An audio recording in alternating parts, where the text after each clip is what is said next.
right, well, welcome everyone. Thank you for joining us today. This is part of a webinar series that we are doing this fall through early November on a deep dive into the organizational standards. A lot of this is also focusing on ensuring a stronger post-COVID future for our community action agencies. So we are joined today by a couple staff members at CAPLAW. And I am Courtney Kohler. I'm a senior associate with the National Community Action Partnership. Work on the Training and Technical Assistance team and with the Human Capacity and Community Transformation Center of Excellence. So that's the project that this is being brought to you by. So I'm going to give a brief intro and then I'll hand it over to our presenters, Caroline Kelly and Jonathan Cohen at CAPLAW, who will be presenting the bulk of the content today. So just to kind of ground us in the organizational standards we're going to be referring to a little bit today, we are focused in on the thematic group of vision and direction, of course, the category of board governance. And these webinars that we're doing are not necessarily taking, a look into the standards specifically themselves or the whole category as a whole, but we're kind of picking into some different standards to dive deeper and really focus in on how do we not only meet the requirement and ensure compliance, but then begin to go beyond that and look at what is really the best practice for a community action agency, especially as we work to meet these standards, not just one standard at a time, but as a whole, as we look at some of these different requirements as they're put together and think about how do we work to meet these all together. And so, of course, right now we're in the middle of a pandemic. There's lots of different things going on. 2020 has been a little bit different, to say the least. Of course, there's additional challenges that come within this. And so that's a little bit what CAPLAW is going to be talking about today, that we're in the midst of these challenging times, but yet there are different ways that we can continue to be effective as we're working with the boards and the community action agencies, or maybe you are a board member tuning in today and wondering how do we more effectively govern the organization. So this whole idea of moving toward excellence is, really looking at how do we make sure we're ensuring the compliance, but then moving on to kind of that next level of excellence and making sure that we're looking at the best practices. And so I'm going to talk a little bit today about how we can dig deeper into that. Some of this relates to our Pathways to Excellence program, which is one way that you can start to work and move beyond compliance. And so we're kind of planning out this multi-tiered system for our agencies to move beyond and at their own pace. And so we'll have more information about that in the coming months. But that is there are the standards of excellence that are voluntary, and then there's also the community action CSBG organizational standards that are the requirement. So there's a little bit of a distinction here that I just want to point out whenever we're talking about CSBG organizational standards. These were recently released in 2015. There's 58 private, 50 public standards, and these really represent the operational thresholds and compliance minimums. So they're mandatory for all the CSBG funded agencies. Then the Community Action Agency Standards of Excellence were adopted almost 20 years ago in 2003 by the Community Action Partnership Board. And these really represent the optimal or best-in-class agency practices. So these are very much voluntary, not required, but it is one way that agencies can start to look towards moving beyond compliance and to excellence, is looking at these standards of excellence. So as we're going through this today, CAPLAW is going to be referring back to a few different organizational standards as they're talking about effective governance. And some of these are the more challenging standards that community action agencies, are working to meet. So 5.5 with the focus on frequency and quorum requirements.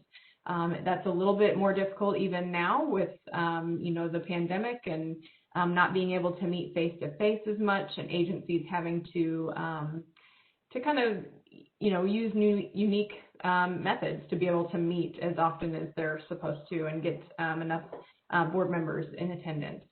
And then also filling the vacancies as set out in the board bylaws. Then we also have standard 5.7 and 5.8 that focuses in on orientation and training for board members, which can also be a challenge in times of not being able to meet in person. So there are standards of excellence that kind of focus on some of this as well, looking at the role of performance oversight, the board committee to kind of look at member engagement. Also with the prompt filling of vacancies, standard 1.3 of the standards of excellence looks at that as well. And then looking at the orientation and training piece, this standard also requires that systematic and agency-wide board training policy that should be reflective of board feedback, areas of governance, as well as evaluation of the training that's being conducted. So I'm not going to go through, of course, all the little details here, but you will have access to the slide deck. So this is, being recorded, as Lauren mentioned. We do have the slides available. So you'll be able to look more into this, and always invite you to start to look into the standards of excellence as you're moving past the organizational standards. So with that, I'm going to go ahead and hand it over to CAPLAW. Caroline's going to start us off. And so thank you all for joining us today, and let us know if you have questions as we go throughout the presentation. Great.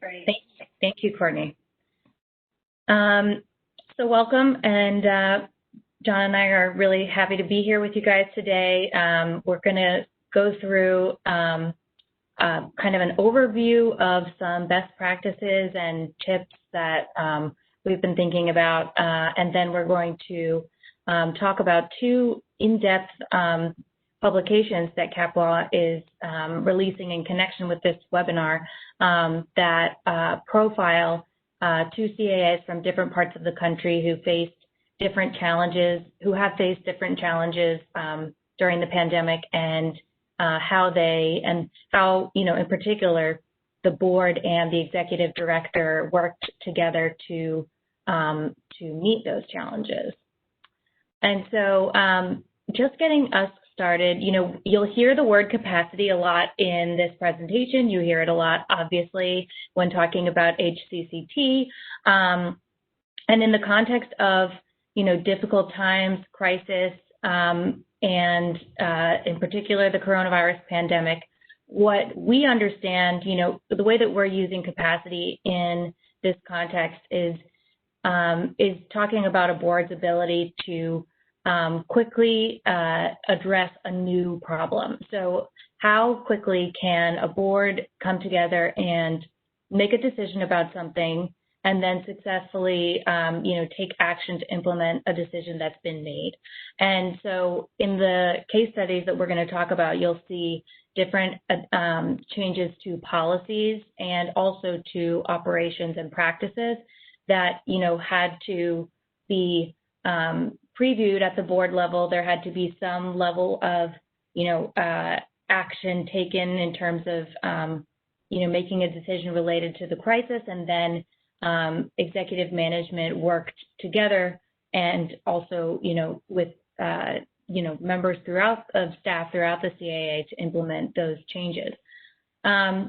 Also, something that's absolutely critical to capacity is frequent and transparent communications between the board, senior management, and staff. So between the board and senior management, and between senior management and staff, you'll see that as well in our case studies. And also good governance practices, obviously more generally, having these practices in place before a crisis hits is really going to make a huge difference in a community action agency's ability to respond to an unprecedented situation. So obviously something that is critical to think about during times of crisis is the organization's financial situation. You'll see in our case studies that, at the beginning of the pandemic, when there was still a lot of uncertainty, these agencies thought about the different risk factors that had the potential to encounter due to this type of crisis. So you want to think about changes in expected revenue, any expenses that may have been previously unforeseen, how much cash and liquidity is available on hand, and also what the financial monitoring processes are that you regularly have to engage with, and also what might come about with a new source of funding or an adjustment of oversight from a funding source. So these are some things that boards have been grappling with, and I'm sure you all have a lot of experience that you could share with us about what you've been thinking about with respect to these issues in the last few months. And we wanted to, of course, no presentation about board governance would be complete without mentioning fiduciary duties, which do still apply even during a pandemic, fortunately. So first we have the duty of care, which is acting in a reasonable and informed manner under the given circumstances. This is judged by each board member needs to act as a reasonable person would under similar circumstances. And, we'll talk about this very specifically, in the future, but the duty of care is also a duty to keep informed, to stay on top of relevant issues and developments. And so you'll see that the boards of the CAAs that we're going to discuss, stayed informed about government requirements. They received regular reports about what the CAA was doing in response to the pandemic, and kept up to date on the compliance measures that were required by local, state, and federal authorities. There's all sorts of different ways to do that. You could create a board committee. You could have, a method of communication that keeps everyone apprised of the risks and developments. But the duty of care doesn't go away just because there's a difficult and unprecedented situation. And, it often involves identifying and learning about risks that, you may not have thought of before, obviously, a crisis arises. The other fiduciary duty is the duty of loyalty, which is the duty to put the CAA's interests above any one board member's personal interests. This means that during the pandemic, CAAs need to continue to enforce their conflict of interest disclosure and, reporting requirements. Those conflicts still need to be disclosed and to be discussed as a whole board if necessary. And you also want to think about, in particular, when it comes to emergency spending and adjusting the requirements for various programs in connection with something like a pandemic. What are the internal controls that your particular CAA has in place to make sure that your assets are being spent in a reasonable and prudent way? So John is going to take us through a couple more concepts, and then we're going to get into our case studies. So take it away, John.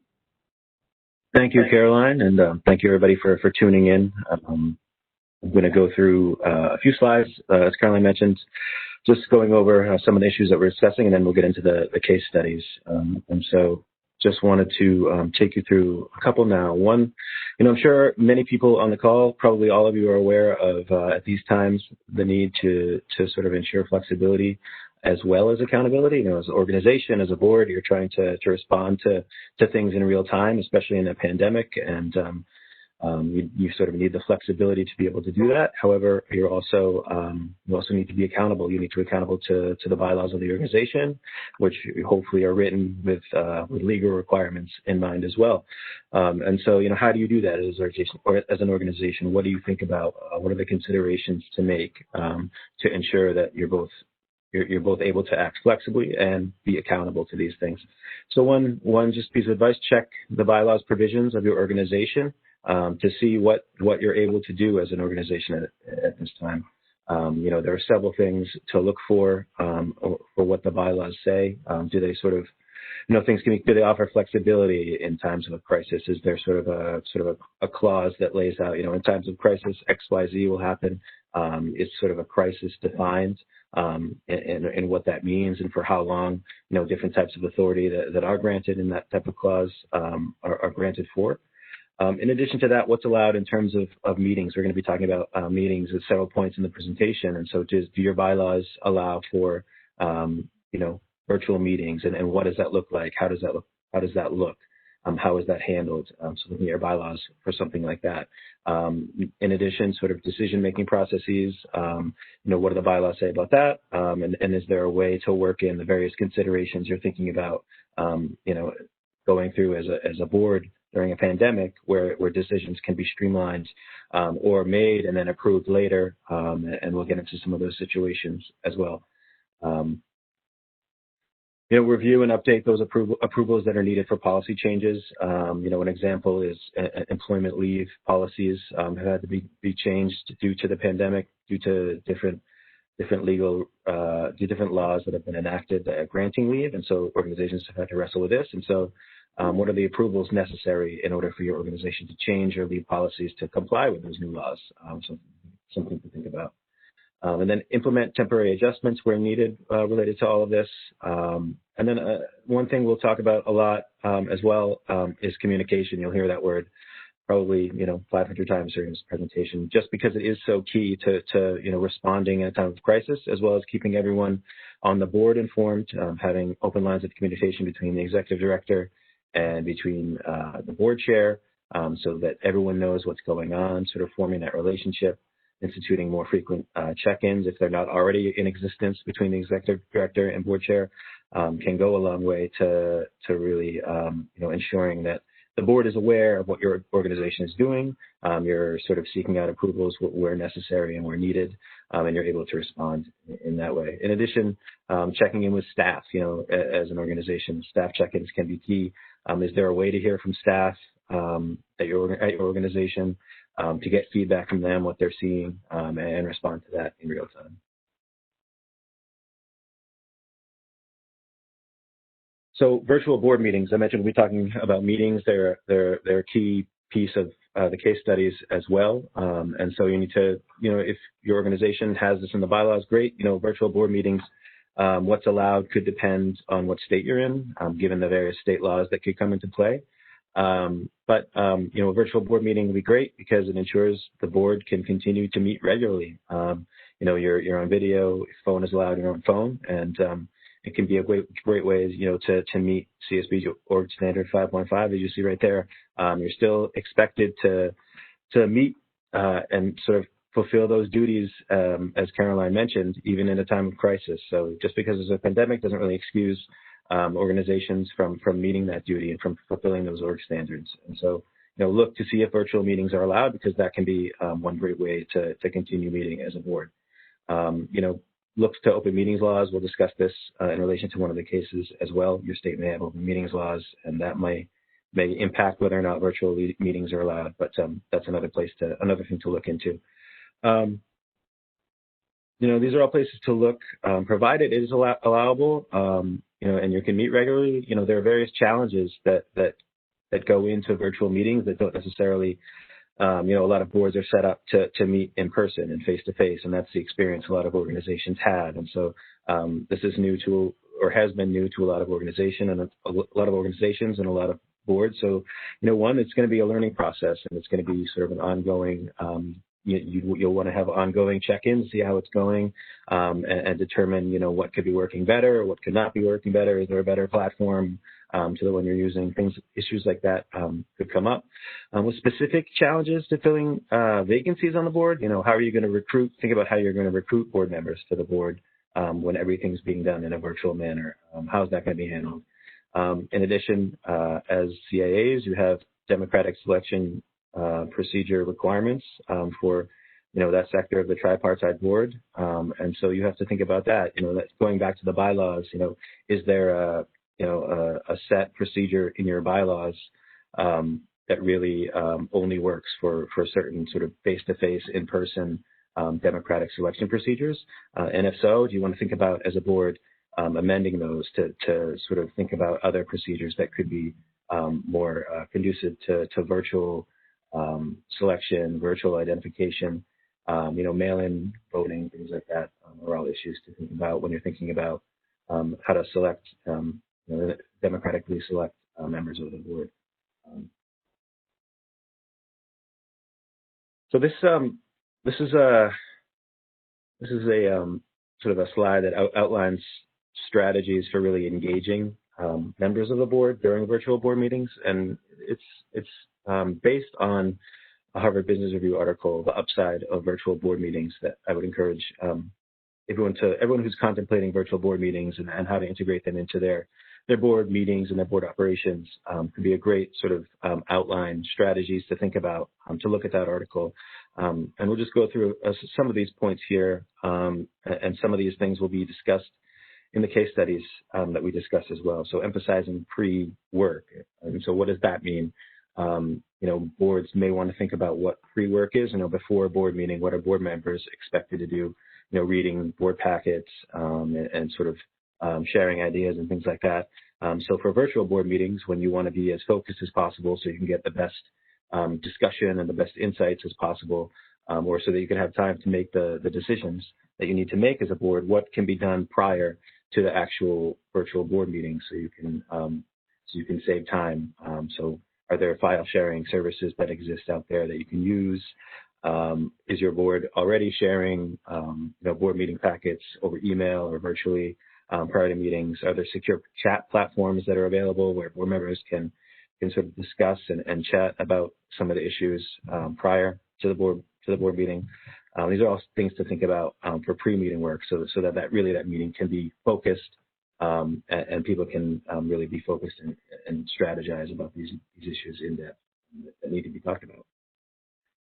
The next, shortened agenda, pretty self-explanatory, but shorter meetings tend to be more lively, more engaged, more focused on really the really core issues, those really fiduciary responsibilities of the organization that board members need to be talking about, should really and can really be the focus at virtual meetings.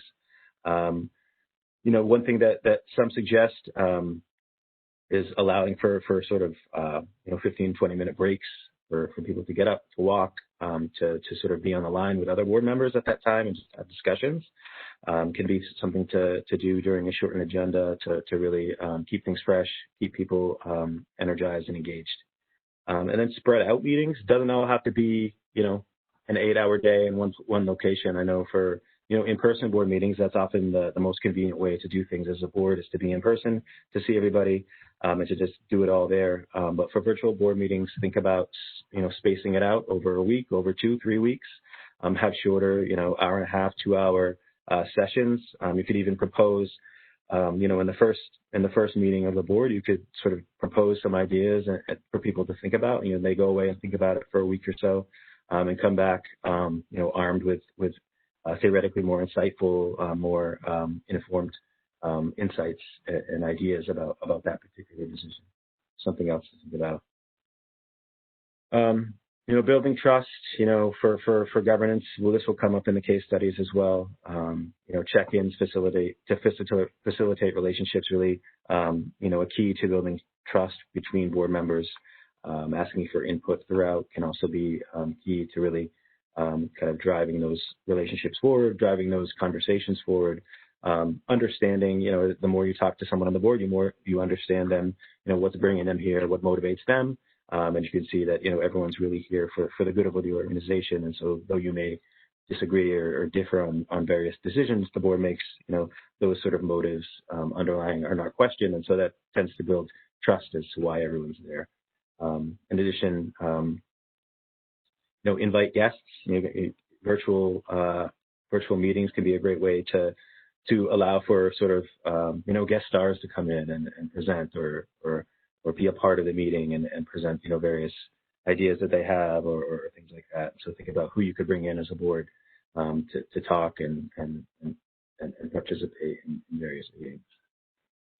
Last one's ensure accessible technology and training. Accessible technology, you need to have the technology in place to be able to do the things you want to do on a virtual board meeting. In terms of training, these are, the CSBG Org standards. that, board members, within 6 months of being seated have to have an orientation. Ongoing trainings. Board members have to be prior to the training on the duties and responsibilities within the past 2 years. And so how do you do this in a virtual environment? Well, one way is you go to CAPLAW's website and you check out, our all aboard board training videos. So we're not the only organization out there that provides these type of things. Just as an example, we have board training videos for CAA boards that can be used to help fulfill these requirements. And we have 3 now, and we're about to put out 3 more, so there'll be 6 in total. And really, these are short 8 to 10 minute animated videos. There's 3 essentially overarching themes of each video. Right now, there'll be 2, or in a couple of days there'll be 2 in each of these. But there's the purpose of CAA boards, people in CAA boards, and then the process of CAA boards. And so, purpose sort of deals with sort of why you're here as an organization or as a board member in the organization. People is sort of the people that make up the board, and then the process are various aspects of operations of CAA boards. And so, again, these help meet the CSBG Org Standards 5.7 and 5.8. Each board video, again, is 8 to 10 minutes long. Here are some discussion guides. They have discussion guides, 1-page documents that go with them that really tell, the person who's giving or sort of setting up the training, organizing the training, discussion guides about how to use the videos, what they contain, and some questions, some suggested questions for discussion. So that's, one way that a board could conduct their trainings, their orientations virtually using these kinds of resources. And again, these are all available on, 3 are available now on CAPLAW's website, and 3 more will be coming shortly. So, for technological capacity, this will come up, briefly. Obviously, if you don't have the technology capacity, then there's a lot that can't be done with virtual board meetings. So evaluate right now and assess sort of your long-term tech strategy. See what you have and as an organization, and what you need in order to do this. How familiar are staff with the various technological capacities that you have in this organization? And if you're finding, check in with staff. If you're finding that there's, not a lot of understanding about various things, provide training on that or make people familiar with it. And obviously, if systems need to be upgraded after you conduct the assessment, good time to go ahead and do that, so that you can ensure that when the next pandemic strikes, your technology will be up to par. And to think about, it's not just for business operations; it's also for sort of service delivery. Technology can help both with the sort of back end operations of your organization, as well as sort of how you face clients, how you're delivering services to clients. And so really think strategically about how it can help sort of both the front end service, front facing services you're offering, as well as the operations. And I think I'll turn it back over to Caroline now. I think we'll start with an explanation of the case studies that we came up with. So, Caroline. Thanks, John. Yeah, another way that you could engage with your board, do some training and discussion, capacity building right now is by, having everybody take a look at these brand new case studies and then discussing them as a group to see if there are any takeaways that your board can apply. And so I'm going to walk you through a couple of the helpful points that we found in our case study that we did with ProAction of Steuben and Yates in upstate New York. So this agency, the CAA, serves Steuben and Yates counties, obviously in New York, which are rural counties. They have a staff of 324 and a budget of $16.2 million. The agency served almost 14,000 clients in 2019, and they are working with a board of 15 folks, a tripartite board of 15. So it's 555. John and I conducted some interviews with an interview with this CAA and learned about how they had changed their board operations in response to COVID-19, and we wanted to share some of those adaptations with you in case they would be helpful to your board in the future. So some of the things that ProAction had in place even before the pandemic started were a business contingency plan and a succession plan. And these were both in place, as I said, before the pandemic started, which kind of shows the capacity that ProAction was coming into the pandemic with. The business contingency plan was just something that they had adapted as a best practice a couple years earlier. It addressed things like, what to do if there's a flood or a utility outage, who do you call, what's the phone tree, and who's responsible for deciding, whether to close down the office if it's, in the event of a snow emergency.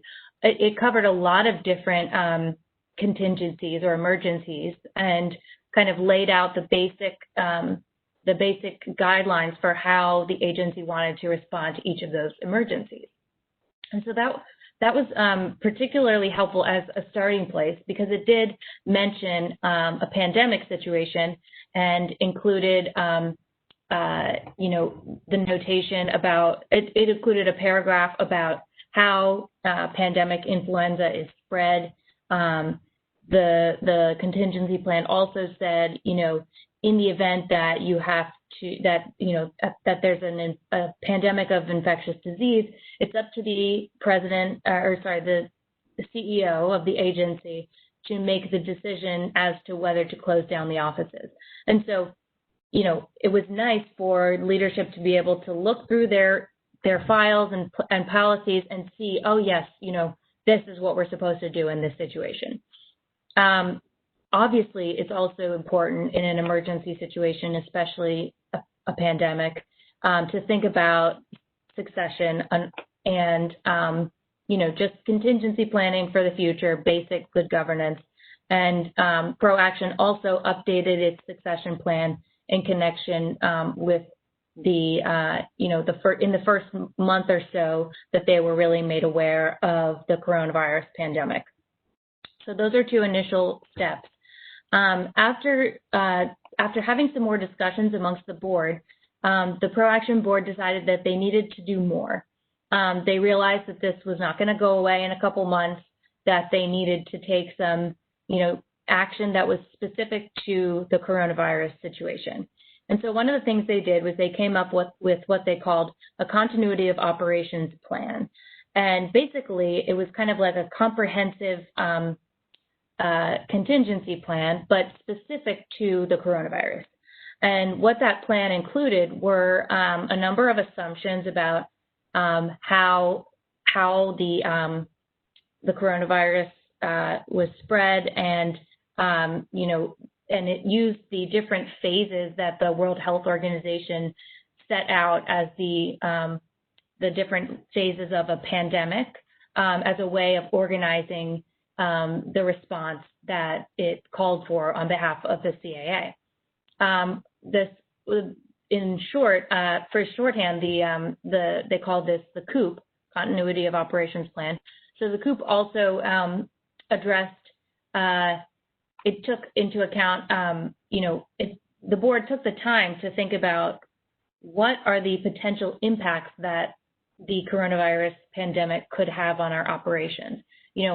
Let's think through all of these hypothetical situations and scenarios to try to envision what this might look like.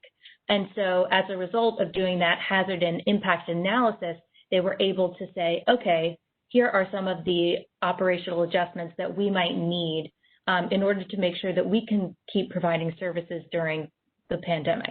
And so the COOP also had all of these operational adjustments in there, cross-training employees for different roles,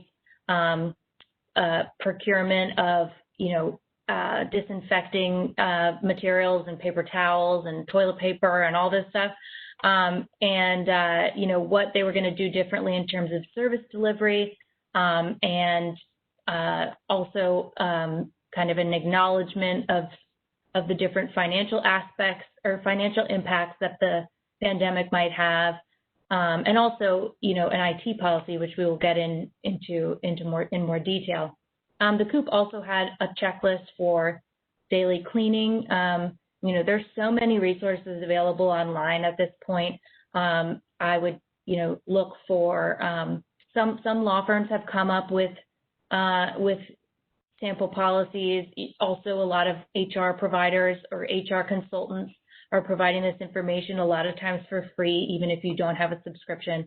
And so, coming up with your own version of this type of policy is very doable, I think. And it also, it goes back to the flexibility that, we were talking about earlier, that you want to bake into your governance practices in order to ensure that you can respond to a developing situation.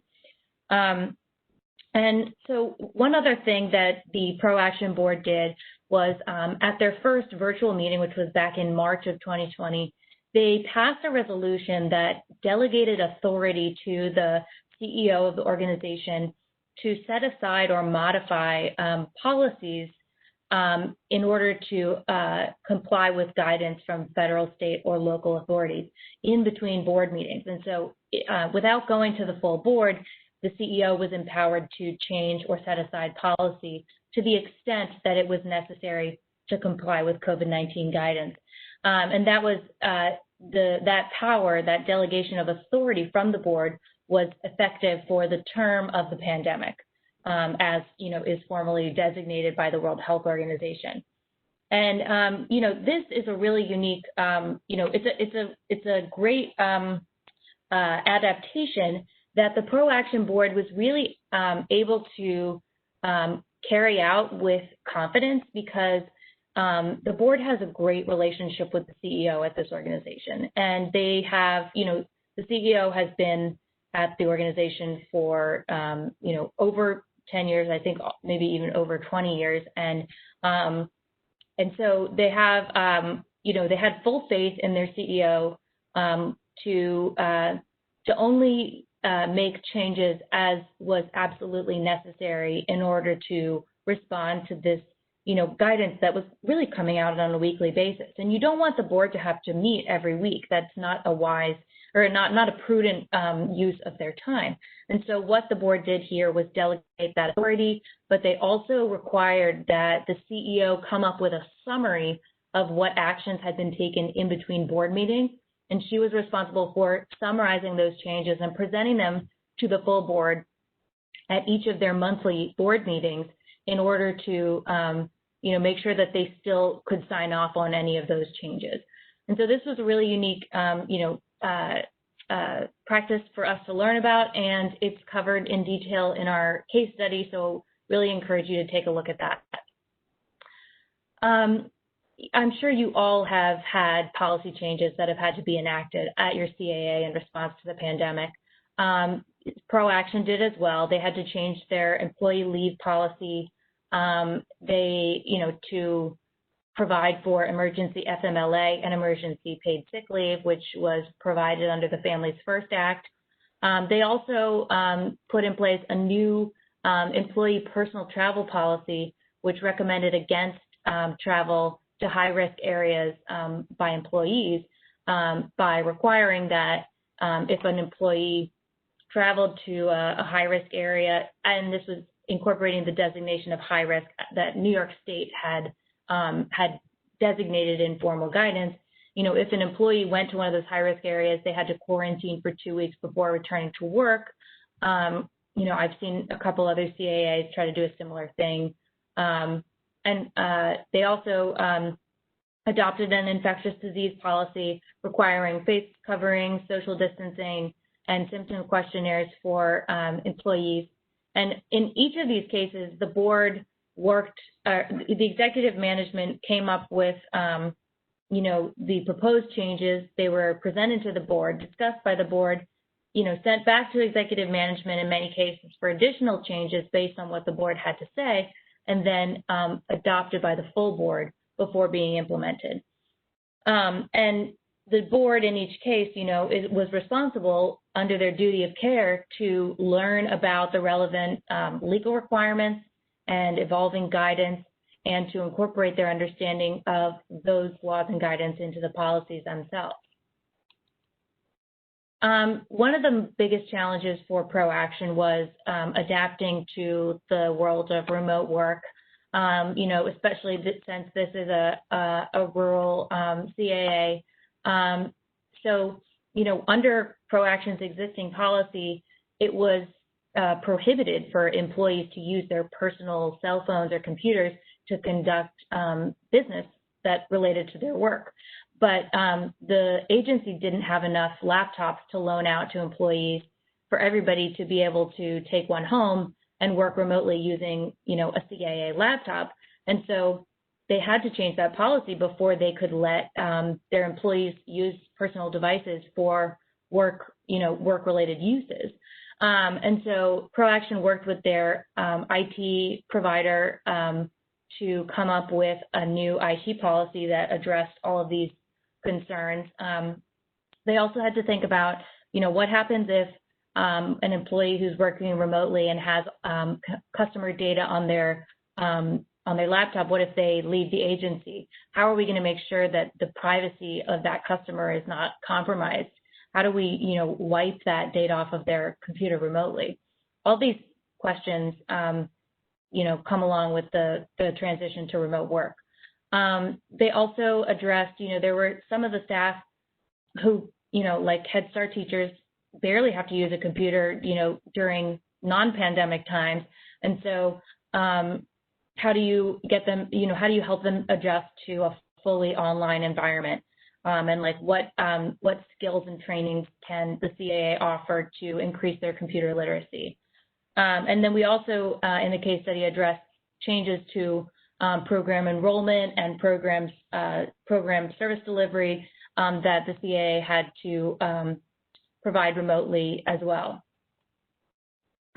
So board meetings, sorry, I'm running a little late on my time, but in terms of meetings, New York State does not have an open meetings law that applies to CAAs, which means that the open meetings law that requires that local government meetings be held in person, also sometimes called the Sunshine Law, those CAAs are not required to conduct public meetings that are open to the public, and they're not required to provide, extensive notice, to the public of their meetings, which made it a little bit easier for ProAction's board to transition to remote operations. But they also had to check their bylaws to make sure that that virtual meetings were permissible under their bylaws. And so they checked the bylaws, and the bylaws did allow for virtual meetings.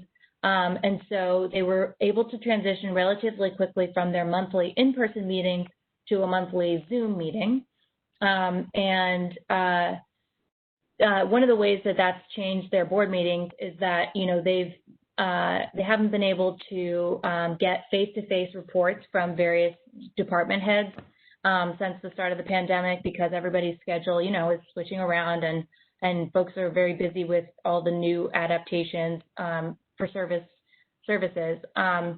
But they've also, they've kind of come up with new ways to stay engaged. Some of those things that John was just talking about. One of the things that I'm sure many of you have noticed is that virtual board meetings can drag on a little bit because people are trying to mute and unmute themselves, and it can take a little bit longer, and it's important to recognize that and to take breaks if necessary, or to incorporate a video into your board meeting to kind of keep people's attention. Maybe use a consent agenda to save time for routine items that you need to address. And so ProAction's board, has thought about a couple of those different things, and we discussed them in the case study as well. So now I'm going to pass it back to John to discuss our second case study and some of the adaptations that we saw take place at a CAA in Kentucky. So. Thanks, Caroline. As Caroline mentioned, the second case study is on Northern Kentucky Community Action Commission. based in northern Kentucky. They serve 8 counties. They have a staff of 155, annual budget of $20 million, and a board of 24 people. And so, going through sort of, what they did in response to the pandemic, really what they are continuing to do, as we know, the pandemic is still ongoing. And I think, one way to look at it, one way to sort of frame the issue for what they did is, when you're thinking about this, who as an organization going into this really, had been through a pandemic before, understood what it was like to go through a pandemic, had guidance on how to do it. Probably not many. And so, as an organization, what do you do when the pandemic comes and you don't necessarily have sort of a playbook to go by, and a rule book to go by as an organization? And so one way to do that is to rely on those things that you and, those good governance things that you and as an organization have in place to rely on, so that you can arrive at the answers that you need to arrive at. And so one thing that Northern Kentucky Community Action Commission did, I'll go through a bunch, but they're really focused on the mission. The executive director said her top concern really was balancing community needs and keeping staff with keeping staff safe. And so those community needs, the need to serve the community with those services that the CAA provided, were really up there with keeping, the staff safe, or the staff who are going to be out doing that work. And so really that sort of mission-driven focus was really a guiding factor in what they did and what they chose to do. Executive leadership of the organization decided to implement daily meetings, so they met every single day.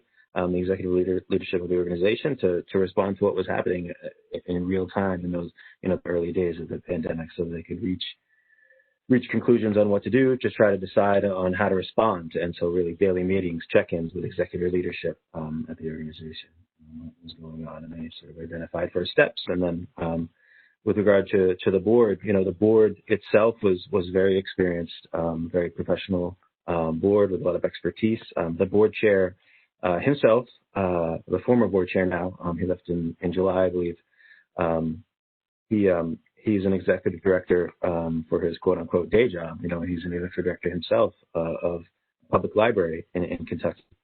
And so he understood completely what the executive director of Northern Kentucky Community Action Commission was going through. And so he could relate. He could relate to both what she was going through and to dealing with a board. He had a board to deal with himself at his job.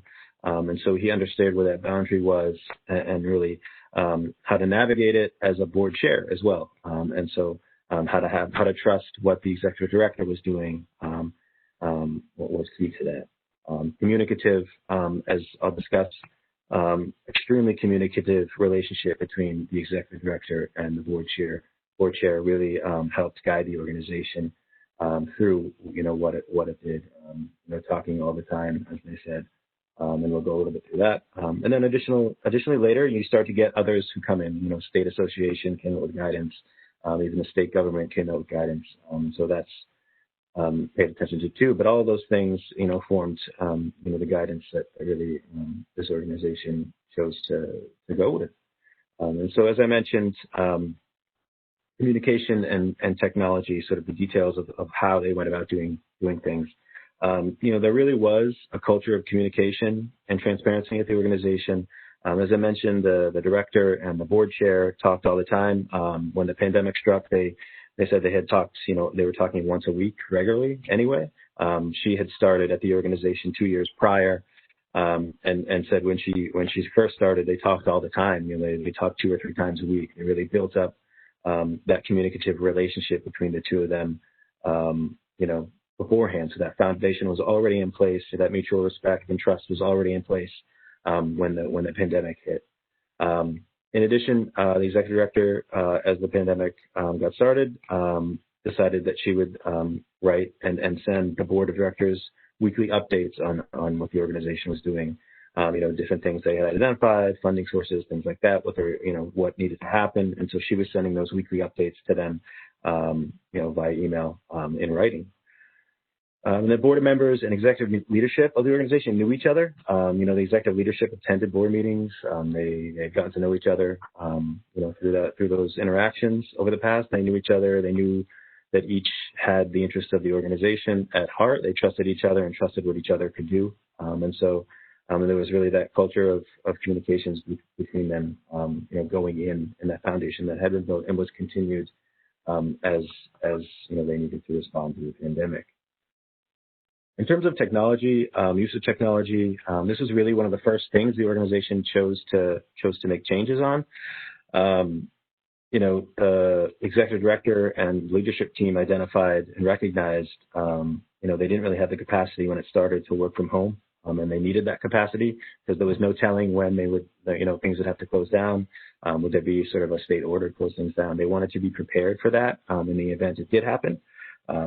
And so, assess the technology that was there, and then decided each executive leader would have sort of home office, the capacity to work at home. And so, purchasing that equipment and getting it in time. And again, she was on the phone with the board chair, sort of outlining those decisions all the time.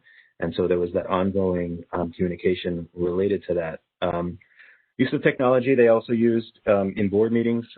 They had the capacity for, or had been using already, sort of email to send board packets prior to the pandemic. So board packets had already been going out over email. They also had a Dropbox file where they would keep old board meeting packets and old meeting minutes. So they already were doing some of this when things hit. So they're already used to it, already savvy enough to sort of navigate those types of issues as a board. In terms of meetings, I'll get into this in a slide or two. They had done all their board meetings in person up until this point, but did need to go virtual to do some of those. And I'll talk a little bit about that in relation to the open meetings law as well. And so this, the communication, the technology, the transparency that was there that they implemented really helped them become more flexible and prepared to handle the pandemic when it came in. And so, the executive director spoke of getting each executive leader set up with the technology so that, they could access accounts and funds if they had to go virtual, which they did. And they had to work from home, which they did. And so, ensuring sort of that financial viability was one piece. If you remember the slide earlier at the outset. In terms of board operations, they went to the bylaws, ensured that they could, looked at sort of when they needed to meet. There were sort of full board meetings, regular board meetings were every other month, and the executive committee met in the months in between. But the board meetings were on a regular schedule, and because of sort of how they went virtual, what they did, their commitment to that, they were able to continue those board meetings as sort of laid out in the schedule. In addition, they were able to have special meetings as well. A number of decisions were required of the board, which we'll get into a little bit. But the board chair was able to the executive director would communicate, we need to make a decision about this and this, and the board chair would call those special meetings, and so those were able to be held as well. So again, sort of that ongoing communication and information that was constantly coming through, so that when a special meeting was needed, it was not as big a deal. They were willing and able to do that and approve what they needed to approve, or consider and approve what they needed to consider. As mentioned, Kentucky has open meetings laws. Both public and private CAAs in Kentucky are subject to these laws. The organization was helped a little bit by some changes to the laws that were made recently. In 2018, there was amendments made to the law that allowed for virtual meetings if participants could be seen and heard on the feed. And then in addition to that, as a number of states I think have done, Kentucky also passed something in March that allowed for, if you didn't have the technological capacity as an organization to have sort of video feed, they would allow sort of audio feed for a board meeting to happen.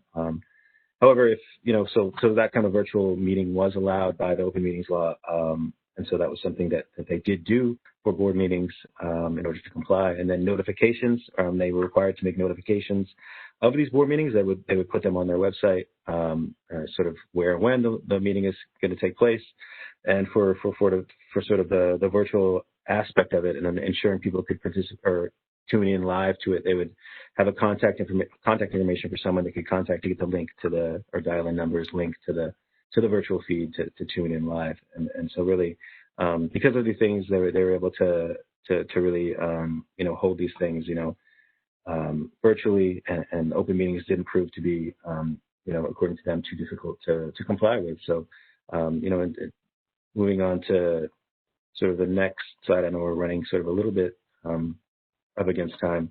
They did have to do, similar to the prior case, they did have to do policy changes that did require board approval related to Families First Act. They had to revise employee leave policies. Important to note, the board and executive leadership really had a shared commitment to the staff, to making leave, as available as possible, paying people throughout the pandemic. And so really the board and leadership were on the same page. They were communicating all the time about what needed to be done. So those policies that needed to be revised, amended, executive director would call the board chair, who would then sort of organize a special meeting for those kind of approvals, considerations and approvals, and then that would happen. In terms of something else they did, they decided that they wanted to develop and implement a hazard pay policy, because there were staff who were going into the communities for various programs. One they highlighted was the Food Squad program, which is a little lower down on the slide, where staff members are really they pretty much developed this program from the ground up when the pandemic started, and would provide food to members of community. And so again, the board being on the same page as the leadership, saying yes, people who are on the front lines providing food services to people should have hazard pay, and here's the policy, and let's talk it through, let's consider it, and let's approve it. In terms of the Food Squad program, an interesting thing, a lot of Head Starts were closed due to the pandemic, and so one thing they did was they reassigned a lot of Head Start staff, in particular, to the Food Squad program, so that those people who were staff there were able to move to the Food Squad program, continue to get paid, get the job, and keep the job. And as a result of a lot of these moves, the organization didn't have to lay off a single worker during the pandemic. So shared commitment to that as well. So just for my last slide, they did a lot of learning. As I mentioned, it was communicated by the executive director and board chair when we spoke to them, the trust that existed, how key that was, how important it was. There were closures of the organization and reopening. According to the state healthy at work guidelines, they reopened, wanted to go above and beyond that. And so they did.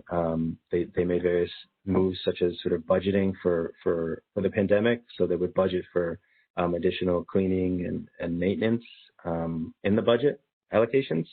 And go to the board for approval of that. Board approved it. And so just sort of ongoing awareness. They reopened. Some people contracted the virus, so they had to sort of close down again. So the executive director had the authority to make that decision. She made the decision. But, prior to making the decision, she called up the board chair and talked through some options with him prior to doing it. So maintain those open communications, and then took the decision eventually to close it for 2 weeks, clean everything, and then open back up. And so those are kind of the things that they did, and sort of that ongoing sort of building of institutional knowledge was ongoing, and continuing to learn as we're continuing to go through the pandemic. And so learning and trust were key for the organization. I think we're not, ready for any questions. I'm sorry, we only have about a minute left, but we take any questions if those are available now. All right. So thank you, Jonathan and Caroline. So if anyone has any questions, feel free to type those in the chat, and we can take just a couple of minutes to take a couple if we have them. And I don't see any currently. I saw a question earlier about besides board training, besides the board training video series, are there any resources for new staff and executive directors? And I would encourage anyone who's looking for a particular type of training. We're all very familiar with what CAPLAW has, in terms of resources. So feel free to reach out to us directly for resources on a specific topic like that. Yeah, and same with the partnership. You know, we have some that are for new staff, for executive directors as well. I'm not seeing any other questions at this time, I believe. So I'll go through our our ending resource slides, and then if there are any additional questions, we'll see if we have a moment to address those at the very end. We are going to be, if you want to talk more about this, actually, we're going to have an opportunity to do so. We're going to be having a roundtable, and so we'll be talking more about effective governance, kind of following up on this information that we talked about today. And I'm going to go ahead and enter that into the chat so that you can actually go ahead and register for that now and get it on your calendar if you'd like. So Monday, October 5th at 2 p.m. Eastern Time. We'll just meet for 30 minutes, so essentially just to come together and answer any remaining questions. If you want to talk more with colleagues, so it's going to be in a meeting format so that you can discuss, verbally back and forth a little bit more. If you would like to share some ideas related to this topic. We do, of course, have our resources on organizational standards. So this might be one thing that if you're a new staff or executive director and you're learning about the organizational standards, we have a whole web page with information and resources, as well as toolkits and webinars for each category of the organizational standards. And then we're going to be doing more of these type of webinars. So our next one is going to focus on the board's role in setting the mission. So again, it's going to be relevant to staff who are working with the board, or board members are welcome to attend as well. So Barbara Mooney is going to join us for that one, talking a little bit about ROMA and how that helps to influence that and the board's role. And then October 29th, we're going to talk about strategic planning, specifically in relation to progress and scorecards. And then on November 12th, we're going to talk about staff orientation and training. So we hope you join us for those. Of course, you can get additional materials, and of course our recording and slides will be posted on our HCCT webpage, so you can access that at communityactionpartnership.com/HCCT. And for partnership staff contacts, feel free to reach out to us anytime, and we'll be happy to help you out. So I don't see any other questions. Caroline or Jonathan, anything else you want to share? Thank you. Thank you for the presentation. If anyone has questions, as Caroline said, feel free to send to us or attend the roundtable. Yeah, looking forward to the roundtable. All right. Well, thank you both. We appreciate it, and hope everyone has a great day. Thank you. Thanks. Mm-hmm.